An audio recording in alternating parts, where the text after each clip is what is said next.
Bismillahirrahmanirrahim. Assalamualaikum warahmatullahi wabarakatuh. Alhamdulillahirabbil alamin. Allahumma sholli ala Muhammadin wa ala alihi wasallim. Kembali lagi di Mapel Informatika kelas 7. Kali ini saya akan mencoba membahas bab 2 tentang pengoperasian komputer atau cara menghidupkan komputer. Bersama saya Eko Wahyunudin. Tapi sebelum pembahasan ini dimulai, jangan lupa ya untuk mendukung channel ini agar lebih berkembang lagi dan terus senantiasa berkarya dengan cara mengklik tombol subscribe, tombol lonceng notifikasi agar tidak tertinggal dengan informasi terbaru tentang pembelajaran informatika ataupun tutorial-tutorial yang lain. Klik like, klik share, dan juga silakan berkomentar apabila ada hal-hal yang ingin ditanyakan. Baik, kita mulai saja pembahasan tentang bab 2 pengoperasian komputer mata pelajaran informatika kelas 7.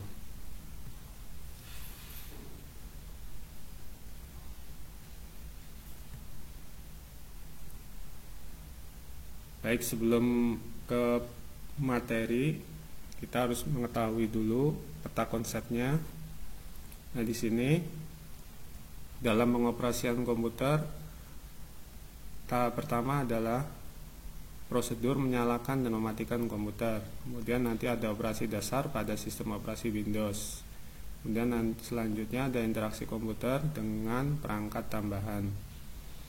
Nah, dalam prosedur menyalakan dan mematikan komputer di sini kita akan melakukan perintah menyalakan, kemudian nanti mematikan komputer. Sedangkan dalam operasi dasar kita akan mengatur peripheral. Selanjutnya nanti ada pengaturan file. Dalam interaksi komputer dengan perangkat tambahan, di sini akan ada pemasangan perangkat tambahan. Itu peta konsep dalam pengoperasian komputer. Tapi dalam pertemuan kali ini yang kita bahas adalah yang pertama dulu, yaitu prosedur menyalakan dan mematikan komputer.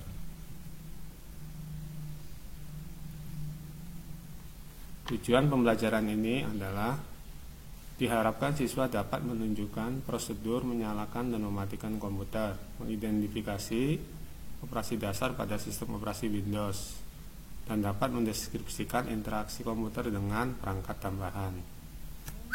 Ini yang diharapkan dalam tujuan pembelajarannya.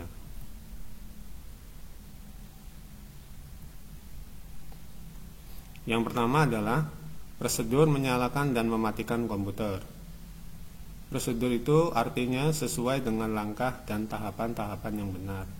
Kekuatan dan performa komputer dipengaruhi banyak hal. Salah satunya adalah bagaimana menyalakan dan mematikan komputer sesuai dengan prosedur yang digunakan.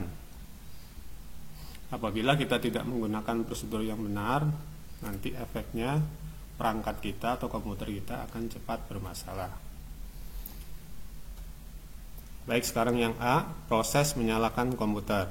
Proses menyalakan komputer akrab disebut dengan istilah booting, yang terdiri dari cold booting dan warm booting. Sebelum kita melakukan booting, pastikan terlebih dahulu bahwa hal-hal di bawah ini sudah sesuai. Adapun hal-hal tersebut adalah sebagai berikut. 1. Pastikan semua perangkat komputer sudah terpasang dengan benar. 2. Pastikan terdapat arus listrik dan masuk ke dalam stabilizer, atau kalau nggak ada stabilizernya bisa memakai UPS, atau kalau nggak ada stabilizer dan UPS bisa langsung komputernya dihubungkan ke listrik. Pastikan itu CPU dan monitornya juga. Yang ketiga, pastikan tidak ada perangkat komputer tambahan yang terpasang.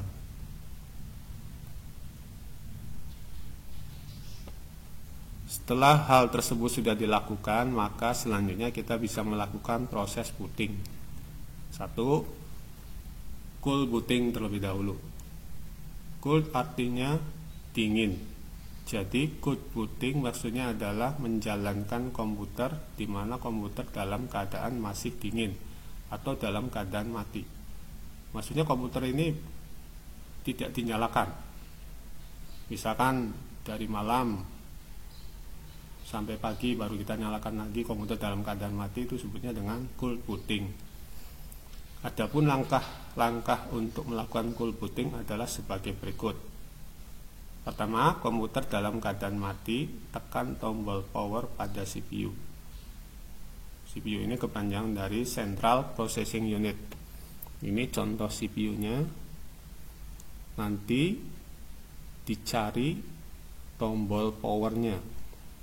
Nah, pastikan tombol power ini kalau tidak ketemu di depan, mungkin ada di bagian atas atau ada di bagian belakang, cari yang berlogo seperti ini. Ini logo power. Cari. Ketika menemukan logo ini pada bagian CPU, nah, silakan ditekan.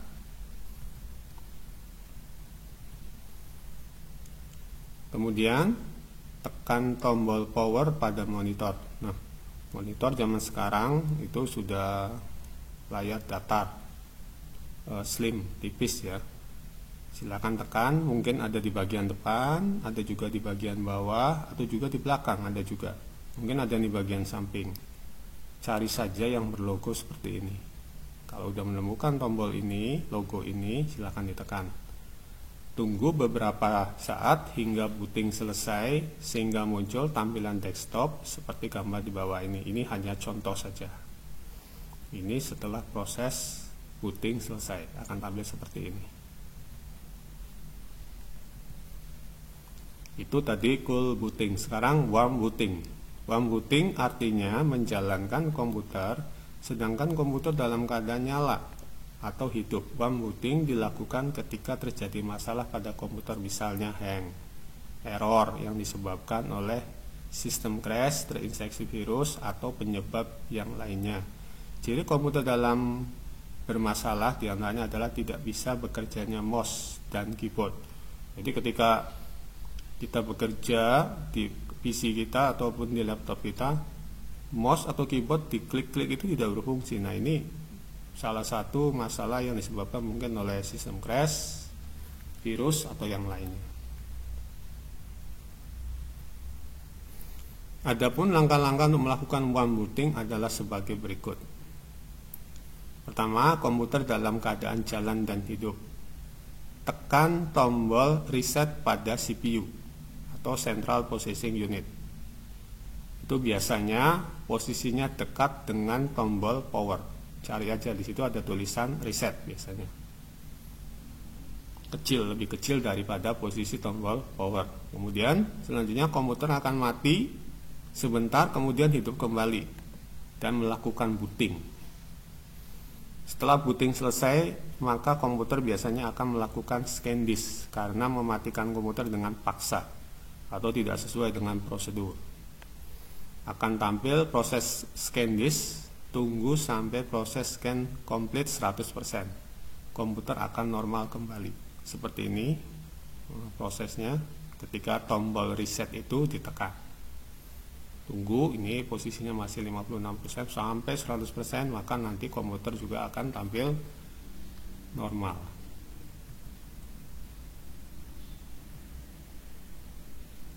Kemudian selanjutnya proses mematikan komputer. Itu yang tadi adalah proses menghidupkan komputer. Sekarang proses mematikan komputer. Jika kita telah menyelesaikan menggunakan komputer, maka kita harus mematikan komputer tersebut sesuai dengan prosedur.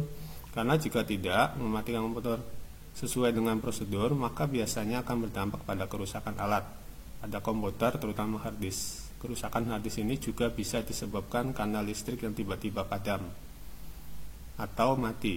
Mematikan komputer dengan cara mencabut kabel power pada listrik dan lain sebagainya. Makanya diusahakan komputer atau PC kita ini menggunakan UPS. Ketika listrik mati, itu komputer tidak langsung mati karena di UPS itu ada penyimpan dayanya. Ketika kita mengoperasikan komputer dengan sejumlah software yang terbuka, maka diharuskan untuk menutup semua software tersebut.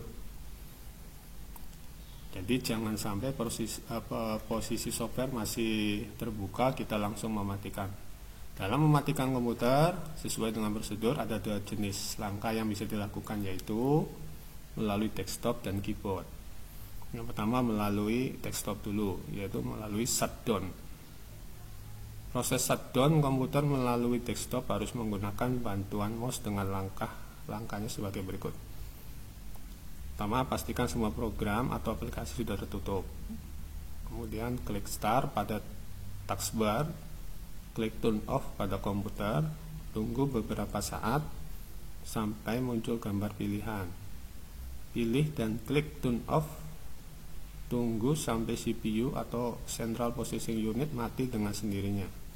Setelah CPU mati, kemudian matikan monitor dengan cara menekan tombol power.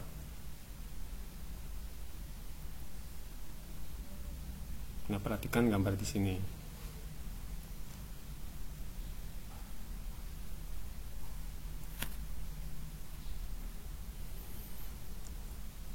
Ini paling pojok bawah di sini ada tombol start. Klik start, maka pilih nanti shutdown. Itu kalau melalui desktop ya. Nah, di sini akan mencoba menggunakan shutdown melalui keyboard. Untuk melakukan shutdown atau mematikan komputer melalui keyboard, langkah-langkahnya adalah sebagai berikut. Pastikan semua program atau aplikasi sudah tutup dengan menekan tombol Alt plus F4 pada keyboard. Ini ditekannya bersamaan ya. 2 tombol Alt dan F4, plusnya jangan ditekan. Ini hanya sebagai penghubung saja. Maka akan muncul turn off komputer pada desktop. Seperti ini maksudnya. Akan muncul. Kemudian tekan huruf yang bergaris bawah pada pilihan turn off komputer. Silakan dipilih nanti. Misalkan shutdown itu apa? Nah, di sini shutdown itu huruf U, maka tekan huruf U. Tunggu hingga CPU atau Central Processing Unit mati dengan sendirinya. Nah, kemudian selanjutnya matikan monitor dengan menekan tombol power pada monitor. Jadi ketika CPU-nya sudah mati, matikan juga tombol power pada monitor. Kalau monitor nggak bisa menggunakan perintah dari keyboard, yang bisa itu hanya CPU-nya saja. Perintah ini pun berlaku pada laptop, bisa digunakan pada laptop.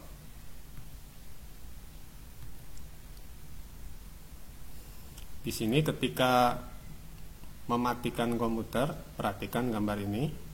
Di sini ada beberapa pilihan. Nanti ketika mematikan komputer itu macam-macam tampilannya ya. Ini sampel saja salah satu contohnya. Di sini ada beberapa tombol pilihan: hibernate, standby, turn off, dan restart.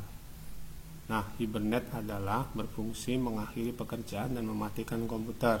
Namun ketika komputer dihidupkan kembali, komputer akan secara otomatis akan menampilkan kembali pekerjaan terakhir dilakukan. Jadi, maksudnya di sini kalian tadi bekerjanya menggunakan aplikasi apa? Misalkan tadi habis mengetik di Microsoft Word dengan nama latihan 1, otomatis file itu akan muncul dengan sendirinya karena dengan kita memilih tombol hibernate ini. Kemudian selanjutnya ada standby, berfungsi untuk mengistirahatkan komputer sementara. Jadi kalau komputer tidak dipakai untuk jangka waktu tertentu, silakan klik standby untuk penghematan daya. Turn off adalah berfungsi mematikan komputer. Kalau komputer tidak ingin digunakan, maka klik turn off-nya. Atau bahasa lainnya shutdown. Kemudian di sini ada restart, berfungsi untuk melakukan booting ulang. Nah, biasanya ini kalau ada permasalahan, komputernya kok tidak berfungsi, biasanya tekan tombol restart, maka akan ada proses mati komputernya, kemudian tapi akan hidup kembali.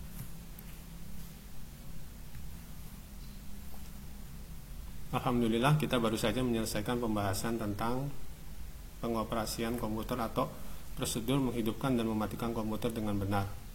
Semoga apa yang disampaikan bermanfaat dan ada ilmu yang didapat, dan senantiasa mendapatkan ridhonya Allah Subhanahu wa Ta'ala. Terima kasih. Mohon maaf kalau ada hal-hal yang kurang berkenan dalam penyampaian. Apabila video ini bermanfaat, jangan lupa klik tombol subscribe, lonceng notifikasi, like, share, dan silakan berkomentar apabila ada hal yang ingin ditanyakan. Sampai bertemu lagi pada pembahasan berikutnya. Wassalamualaikum warahmatullahi wabarakatuh.